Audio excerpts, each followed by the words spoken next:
Ajahn, it's not so much a question as just asking for you to comment on the interconnectedness of Panya and the other perfections in terms of the eradication of defilements and how the perfections support the development of Panya.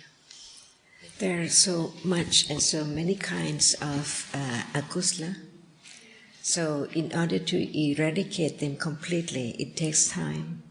And when citta is akusala more often, how can there be moments for kusala to make its way to understand reality?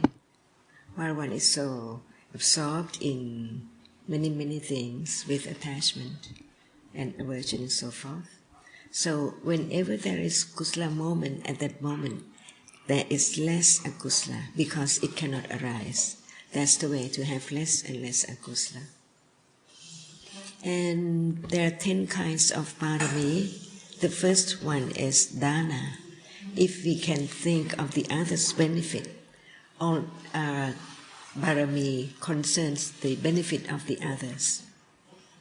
That's the way to have less and less attachment to oneself. But it's not really possible to develop the parami without... we don't have to call it parami, because you see that even right now we're talking about whatever appears now. It's the way to have more understanding. We don't have to call it parami. But parami is the reality which will lead to higher understanding of whatever appears. So there is less and less, and until it can penetrate the true nature of realities as not self. This is the point, because now we are talking about not self. We are talking about seeing as not self, hearing is not self, even thinking is not self. But it's only words. It's not just the reality which becomes stronger to understand and never forget it when time comes to understand it. But when there is no opportunity to understand, it cannot arise. Even we heard a lot about anatthaness or not self. So all depends on sankhara khanda. The goal is to understand whatever appears now as it is, one characteristic at a time. Otherwise, it's not precise to know that that one cannot be self because it arises by conditions, it performs its function, it has such and such cetasikas or conditions, so they cannot be all of them, citta, cetasika at that very moment, and rupa cannot be self or anything else. This morning we were speaking about metta and equanimity, that it's not possible even when they arise unless Panya... What do you mean by not possible? Well, not possible to develop them unless there is some understanding. No one can do anything, but Sanghara is now doing. Whatever you think that I would do, I should do, it only Sankhara Khanda, each cetasika, which is Sankhara Khanda, is performing the function.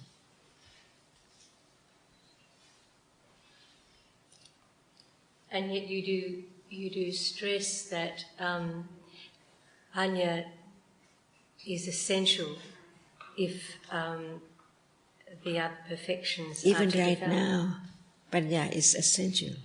Yes. Mm-hmm.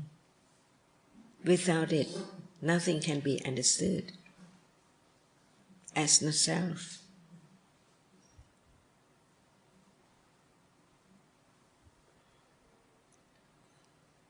So does this mean when we say Panya is essential, that if there is a moment of dana, for example, and then there is some awareness of the moment of dana, that this means there is both the dana and the Panya.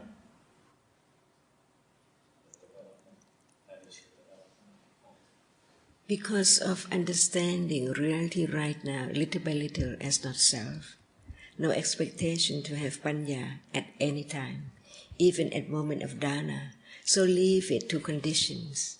Whether at that moment of giving away things or dana, there can be understanding of anything which appears at that very moment, like saying, thinking, or hardness, or sound, or anything.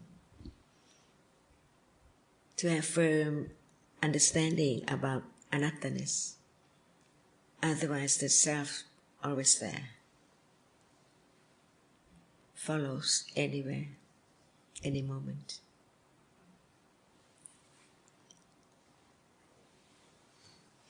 It is the way of detachment from the very beginning, not just then or many lives ahead, but just now. The right way is detachment, listening in order to just understand. No wishing for having no attachment or kilesa anymore. Just understand.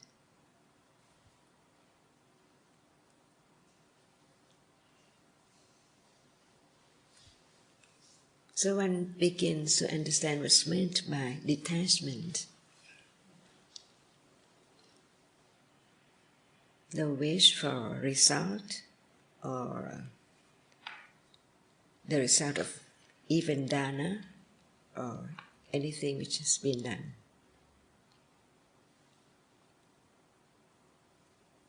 It will come by conditions. Not according to your wish, but according to conditions.